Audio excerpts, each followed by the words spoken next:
एखाद्या निर्णयाच्या क्षणी जेव्हा अनेक जण अनेक सल्ले देतात, तेव्हा माणूस गोंधळून जातो. काय खरं, काय योग्य?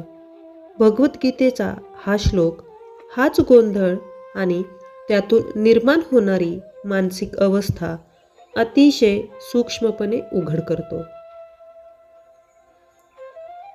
ततः शंखश्च भैर्यश्च पनवानकगोमुखा सहसैवाभ्य हय्यन्त सशब्दस्तु मूलो अभवता. अर्थ: त्यानंतर शंख, ढोल, भेरी, नगारे, तुताऱ्या आणि रणशिंगे एकदम वाजू लागली आणि त्यांचा एकत्रित आवाज अत्यंत भयंकर होता.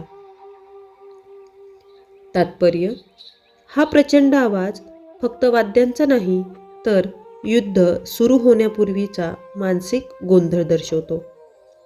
अनेक आवाज, अनेक संकेत, अनेक दिशांनी येणारा दबाव. युद्ध केवळ बाहेर नव्हे, तर मनाच्या आतही सुरू झालेला आहे. आजच्या जीवनाशी या श्लोकाचा संदर्भ कसा लागतो ते पाहू. आज आपल्या आयुष्यातही असाच प्रसंग वारंवार येतो. एखाद्या महत्त्वाच्या निर्णयाच्या वेळी एक जण काही सांगतो, दुसरा वेगळा सल्ला देतो, तिसरा आपल्याला अजूनच गोंधळात टाकतो. सगळ्यांचे आवाज ऐकताना आपण स्वतःच गोंधळून जातो. काय योग्य, काय अयोग्य, कोणाचं ऐकायचं? हे सगळे सल्ले म्हणजे त्या युद्धभूमीवर एकाच वेळी वाजणाऱ्या वाद्यांसारखेच असतात.